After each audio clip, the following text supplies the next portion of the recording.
Vous êtes-vous déjà demandé pourquoi Dieu a mis tant de temps à décider d'une chose aussi importante? La personne qui a vécu le plus longtemps dans l'histoire biblique, Mathusalem, est le sujet de notre enquête aujourd'hui. Il a battu le record de longévité et sa vie nous enseigne des leçons importantes sur la patience, le temps et l'amour divin. Et croyez-moi, son récit peut nous apprendre beaucoup de choses sur le monde moderne. Vous ne voudrez pas manquer certains des faits moins évidents que nous allons vous révéler au sujet de ce patriarche, alors assurez-vous de lire jusqu'à la conclusion. Vous vous demandez peut-être pourquoi Mathusalem a vécu près d'un millénaire à ce stade. À quoi cela sert-il? Ce qui est encore plus étonnant, c'est pourquoi Dieu lui a donné une si longue vie alors que l'humanité était condamnée. Nous allons répondre à ces questions aujourd'hui. Examinons d'abord le contexte de la vie de Mathusalem. Il est né à une époque particulière où les gens s'attendaient à vivre des centaines d'années. Imaginez vivre à cette époque où les gens étaient encore profondément enracinés dans leur histoire, où des personnages historiques comme Adam et Ève étaient vénérés, et où les générations successives se transmettaient la connaissance de Dieu, de la culture du sol et de la protection de l'environnement. Par exemple, la Genèse 5 indique qu'Adam a eu de nombreux fils et filles au cours de ses 930 ans de vie. Les différentes époques étaient définies par la longévité. Mais l'ascendance de Mathusalem ajoute encore plus de distinction à son personnage. Il descendait de l'un des rares personnages bibliques à n'être jamais mort, Enoch. Vous avez bien entendu. La Genèse décrit l'incident au cours duquel Dieu a conduit Enoch de manière directe, mais elle souligne la relation étroite qui existait entre Enoch et le Créateur. À l'âge de 65 ans, Enoch, un prophète qui avait voyagé avec Dieu, est devenu le père de Mathusalem. Il poursuivit ensuite sa quête spirituelle pendant 300 ans, jusqu'au jour où Dieu l'enleva. Mathusalem a grandi dans un foyer où les liens spirituels étaient très forts, mais c'est la signification de son nom qui est la plus frappante. Les noms sont plus que de simples mots dans la Bible. Ils portent des connotations profondes qui sont souvent liées à la mission ou à la destinée d'une personne. Le nom Mathusalem signifie en hébreu « quand il mourra, cela arrivera » ou « sa mort amènera ». Qu'est-ce que cela signifie? Cela suggère qu'il y avait une corrélation directe entre la mort de Mathusalem et un événement important. Et c'est là que le mystère s'épaissit. Mathusalem vécut 969 ans et le déluge commença juste après sa mort. Oui, juste après la mort de Mathusalem, Dieu a envoyé le grand déluge pour juger la terre et ses habitants. Prenons un moment pour réfléchir à ceci. Dieu a fait preuve de patience et de compassion en permettant à cet homme de vivre plus longtemps que toute autre personne. En présence de Mathusalem, il a retardé le verdict terrestre. Cela nous incite à considérer l'essence de Dieu dans ses moindres détails. La prolongation de la vie de Mathusalem est un symbole de la bonté céleste. Dieu a patiemment attendu que l'humanité continue à sombrer dans le péché et le mal. Afin de donner à l'humanité le plus de temps possible pour se détourner de ses péchés, il a retardé la décision. Éphésiens 2, 4, 5 affirme que Dieu est infini en miséricorde. L'existence de Mathusalem en est une illustration spécifique. Dieu prend plus de plaisir à donner aux gens des occasions de se convertir à lui qu'à appliquer la justice. Vous vous demandez peut-être pourquoi l'humanité a eu besoin de tant de temps. C'est la question que l'on se pose. Le monde d'avant Diluvia a eu beaucoup de temps pour s'amender. Enoch, le père de Mathusalem, avertit les gens de l'imminence du jugement par le biais d'une prophétie, mais au lieu d'y prêter attention, ils se sont contentés de rire. Selon le livre de Jude, Enoch a prophétisé que le Seigneur et ses saints arriveraient pour exécuter le jugement. Mathusalem a vécu à une époque où le monde était de plus en plus corrompu. Il a vécu avec son petit-fils Noé. Cela est clairement indiqué dans Genèse 6.5. L'Éternel vit que la méchanceté de l'homme était grande sur la terre et que toutes les pensées de l'homme étaient toujours mauvaises. Malgré la dépravation généralisée de l'humanité, Dieu a persévéré grâce à sa patience. Il attendit jusqu'à la mort de Mathusalem, l'homme dont le nom annonçait la venue du jugement. Enfin, le déluge se produisit. Mais avant cela, Dieu choisit Noé, le petit-fils de Mathusalem, pour construire une arche et sauver l'humanité et les animaux de l'extinction. Fait exceptionnel, Noé a travaillé à la construction de l'arche pendant 120 ans. Il a également parlé du jugement imminent et de la repentance.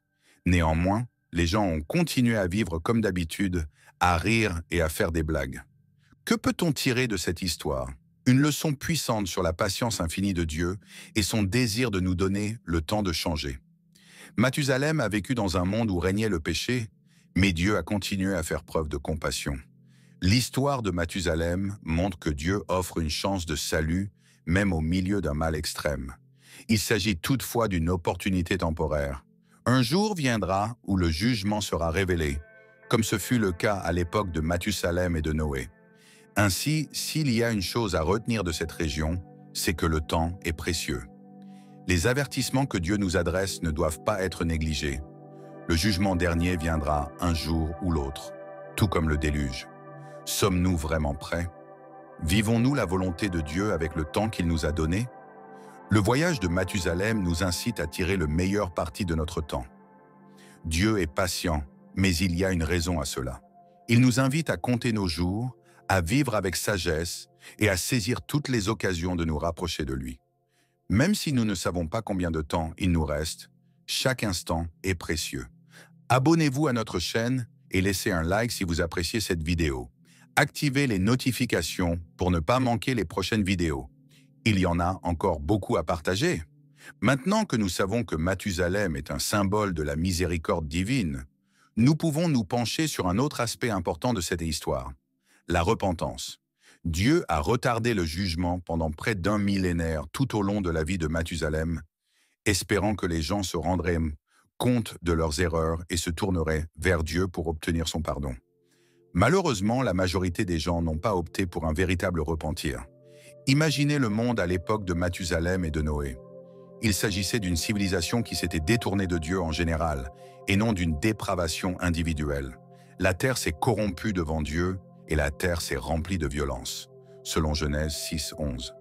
Il s'agissait d'une rupture collective de l'éthique, de la bonté et de l'équité, et non d'une simple erreur morale. Les gens ont ignoré le commandement de se repentir et ont vécu comme si Dieu n'existait pas. C'est à ce moment-là que Noé fait son apparition dans l'histoire. Dieu a choisi Noé pour être la seule exception face à la méchanceté croissante sur terre. Au milieu de toute cette corruption, il y avait une personne qui avait gardé sa foi et son intégrité. Noé, selon Genèse 6:9, était un homme droit parmi les habitants de son temps et qui marchait en communion avec Dieu. C'est en raison de sa loyauté que Dieu a choisi Noé pour être le vecteur du salut des hommes et des animaux lors du déluge. La construction de l'arche a été confiée à Noé. D'ailleurs, il a fallu environ 120 ans pour achever cette construction, comme nous l'avons dit précédemment. En plus de la construction de l'arche pendant cette période, Noé a également prêché à la population, l'avertissant de l'approche du jugement. Il était un messager de justice, comme le rappelle 2 Pierre 2:5. Mais malgré ces mises en garde, la majorité des gens l'ont ignoré. Il est important de noter ici que Dieu ne juge jamais sans avoir d'abord offert de multiples occasions de se repentir. La Bible mentionne ce sujet à de multiples reprises. Dieu a toujours donné aux gens la possibilité de revenir à lui, en commençant par le péché d'Adam et Ève dans le Jardin d'Éden et en continuant par les prophètes envoyés à Israël et à Juda. C'était également le cas à l'époque de Noé. Les gens ont eu près d'un siècle pour se repentir, pour entendre les avertissements de Noé et pour comprendre que le jour du jugement approchait. Mais non, ils ont préféré se moquer. Les gens ont ignoré les signaux d'alarme qui les entouraient, préférant vivre leur vie et poursuivre leurs propres intérêts. Dans Matthieu 24, 37-39, Jésus aborde explicitement ce comportement en disant « Il en sera comme au jour de Noé, comme à l'avènement du Fils de l'homme. » Les gens ont vécu leur vie jusqu'au jour où Noé est entré dans l'arche, mangeant, buvant, se mariant et ayant des enfants.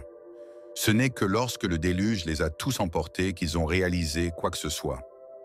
Ce verset nous rappelle que nous laissons souvent notre vie quotidienne nous détourner de ce qui est vraiment important. Notre relation avec Dieu, la construction de l'arche qui devait être un signe clair de ce qui allait arriver, et les avertissements de Noé ont été entièrement ignorés parce que les gens de son époque étaient tellement préoccupés par leurs occupations et leurs plaisirs.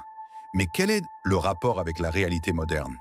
Tout comme Noé, nous vivons à une époque de distraction.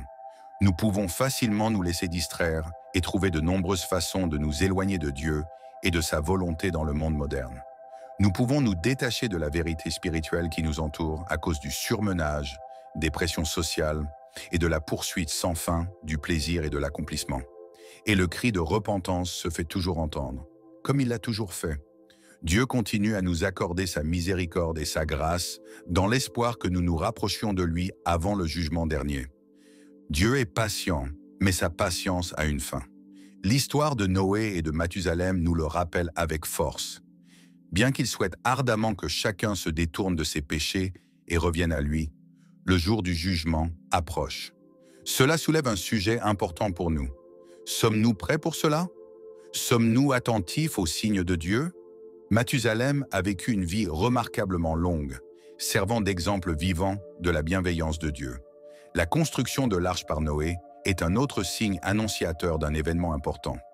Cependant, les individus de leur entourage immédiat ont continué à vivre comme si tout allait bien.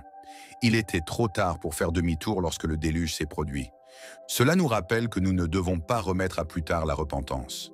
Nous ne devons pas attendre le moment idéal pour approcher Dieu, car il peut ne pas arriver quand nous le souhaitons. L'apôtre Paul nous met en garde dans 2 Corinthiens 6:2 en disant « C'est aujourd'hui le jour du salut. Bien que nous ne puissions pas prédire l'avenir, nous avons la possibilité de vivre selon les instructions de Dieu, de prendre les bonnes décisions et d'établir la paix avec lui. » Quelles conclusions pouvons-nous donc tirer de cette deuxième partie de l'histoire? Tout d'abord, Dieu est patient, mais il exige aussi des comptes. La patience de Dieu ne nous dispense pas de continuer à pécher ou de répondre à son appel.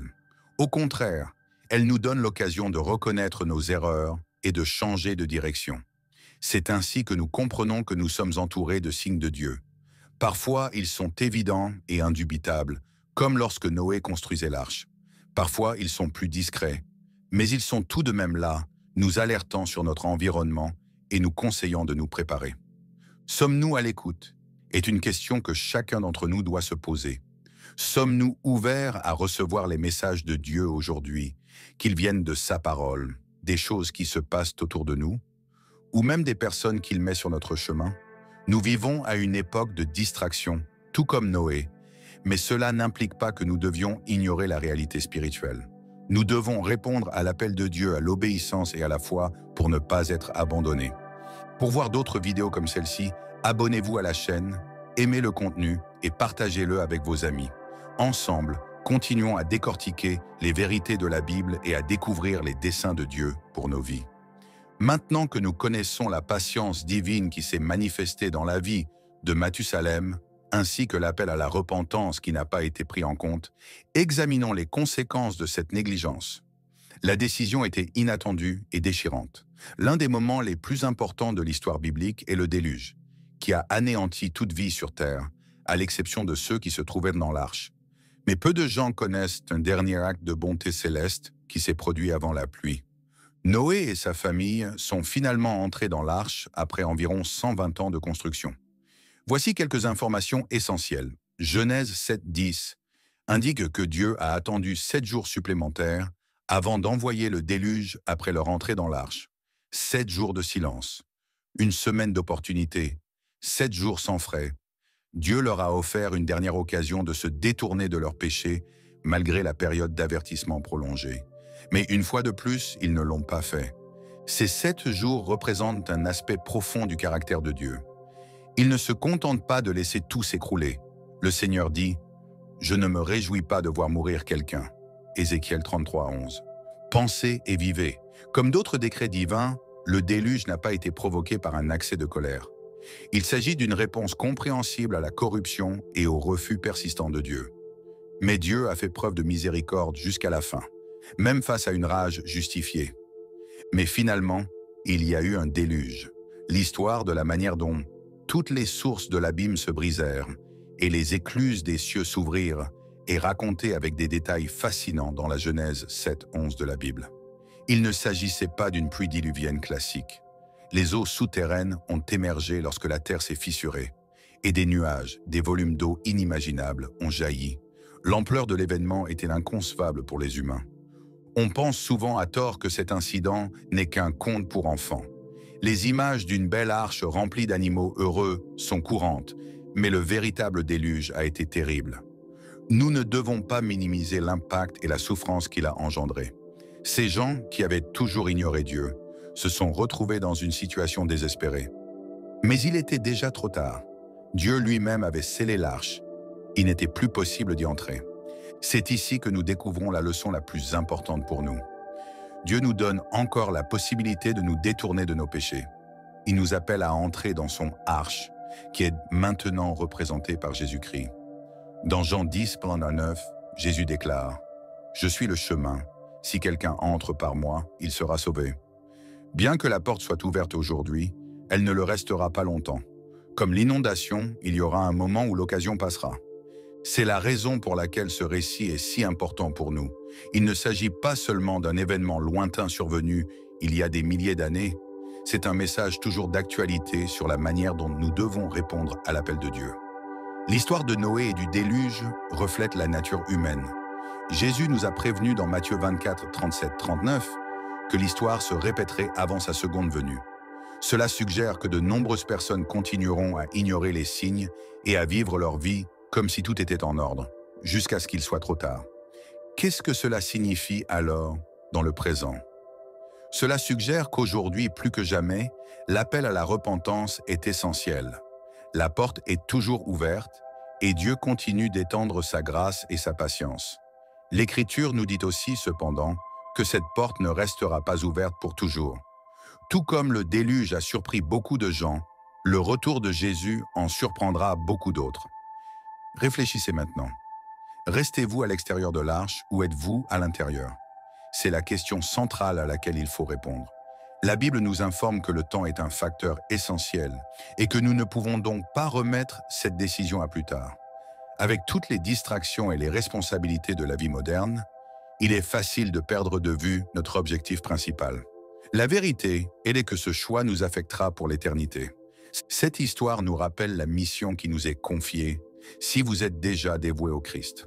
Nous devons être des voix d'avertissement pour ceux qui nous entourent, tout comme Noé l'a été pour sa génération.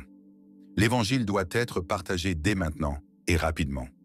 Il est essentiel de garder à l'esprit que, malgré la patience de Dieu, le jour du jugement arrivera. Il est de notre responsabilité d'aider les autres à comprendre qu'ils doivent monter dans l'arche avant qu'il ne soit trop tard. En fin de compte, l'histoire de Noé et du déluge nous enseigne la sainteté, la justice et la compassion de Dieu. Dieu aurait pu mettre fin à l'humanité dans son ensemble et ne jamais offrir de substitut. Mais il a pris la décision de préserver Noé et sa famille.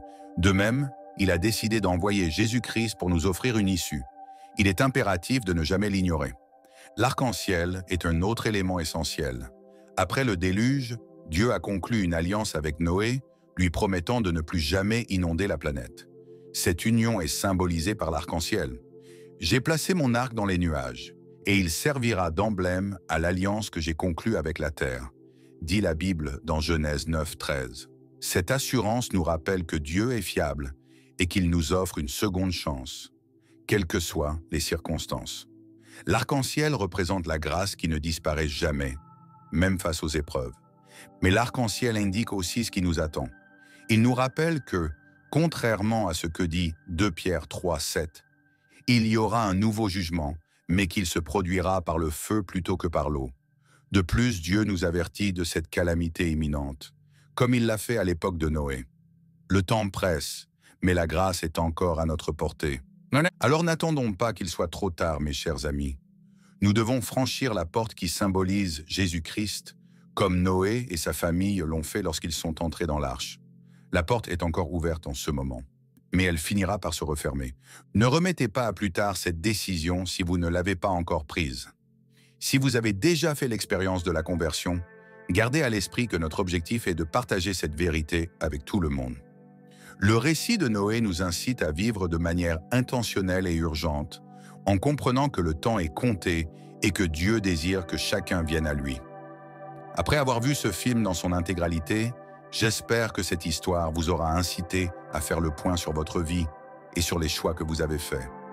N'oubliez pas d'aimer, de partager et de vous abonner à notre chaîne si vous avez trouvé ce contenu utile. Ainsi, vous ne manquerez pas nos prochaines vidéos dans lesquelles nous explorerons d'autres vérités étonnantes de la Bible. Merci beaucoup d'avoir lu jusqu'ici et que Dieu continue à vous bénir richement. Jusqu'à la prochaine vidéo.